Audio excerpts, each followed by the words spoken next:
আমি আফসোস করব তো? করব কেন? আমি তো আসার সময় কিছু আনিই নাই, খালি হাতে এনে এসেছি।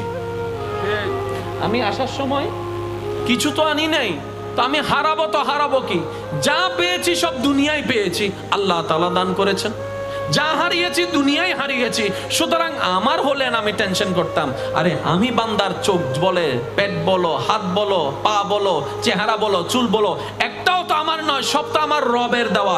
যেখানে আমি নিজেই আমার নই, এই দুনিয়াতে আমার বলতে আসলে কিছুই নাই, হারানোরও কোনো টেনশন নাই। বলেন সুবহানাল্লাহ। বান্দা যখন নিজের মনের ইচ্ছা দিয়ে রবের উপর ভরসা করে কাজ করতে থাকে, ওই কঠিন কাজও সহজ হয়ে যায়। বলেন সুবহানাল্লাহ।